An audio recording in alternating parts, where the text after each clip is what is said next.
fellow Toastmasters, you might observe that I have a hyperbole, a literal ton of books. Just lift my bag when I'm done. I wondered, how many of you have recollections of hiking in the woods as a youth? Maybe picking up trash, going to the sugar bush, camping, fly fishing, swimming in a lake. Well, I have some excellent memories from my youth. Probably some of the strongest are always with my family. My dad was awesome in outdoors. He was a woodsman. He knew his trees, he knew his plants, and he's a member of the Big Brothers and Sisters. And the Big Brothers and Sisters owned a sugar bush in Davison, Michigan. Beautiful wooded forest. And in January and February, they would take all the kids out to the sugar bush. We learned how to tap the trees, gently respecting their bark and keeping them safe from insects. Tap the trees, collect the sap, harvest the sap, get it to the adult who operated the copper kettle and made the syrup for us. We did this every spring for a number of years until the sugar bush burnt down. We learned, and we had to reap the reward of, after we were all done with collecting and boiling down the sap, we were rewarded with buttermilk pancakes and all the maple syrup we could possibly want.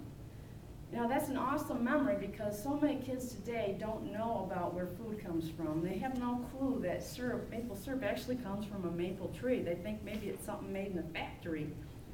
And kids need connection with nature. All these books you see in front of you, this myriad of books. This one, Tony Atwood and Asperger's syndrome, wrote a documentary that documents kids with autism are benefited greatly by just simply walking in the woods. The kids with autism have a lot of stress. Walking in the woods, interacting with nature is not a cure, but it keeps them happy, it keeps them healthy, it keeps them well connected, and they grow up to be much better people. This one right here is called No Child Left in, Nature Deficit Syndrome, Last Child in the Woods, is about how we are losing out as a society as kids are playing video games, they're not hiking, they're becoming obese, they're having heart problems when they're 10. It's sad, really, when you think about the easy solution. And even in a city, there's parks everywhere, going to a park. But Nature Deficit Syndrome and Scouts probably does one of the best jobs with getting kids active and in the outdoors. Boy Scouts have the outdoor code, they have this field book, we have all these merit badges that we do with Scouts.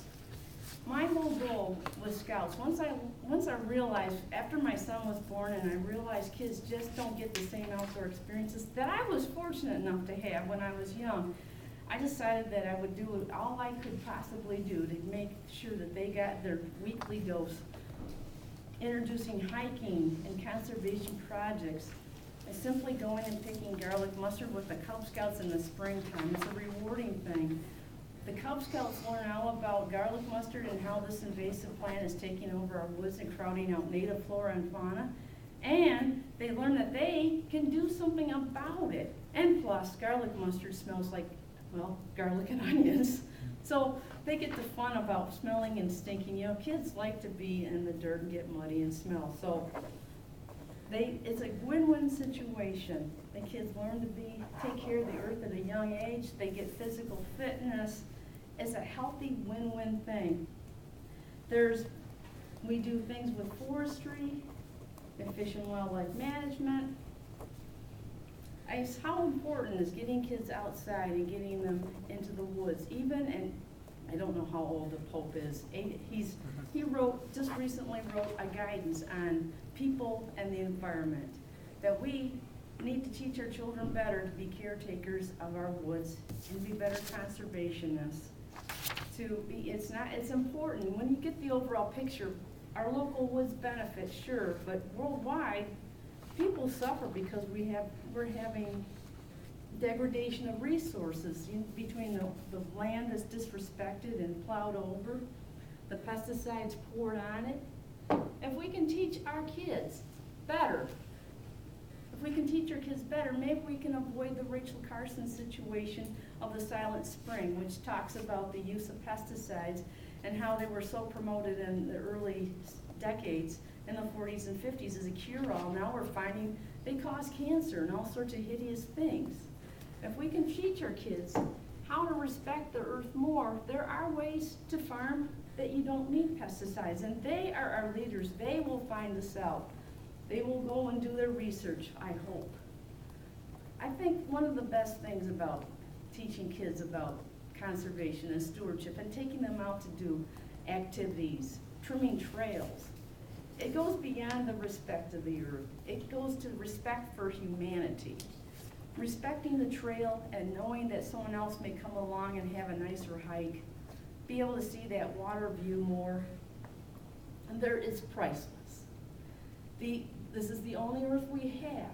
Teaching the kids that we must respect this place. It's the only world we have to live in.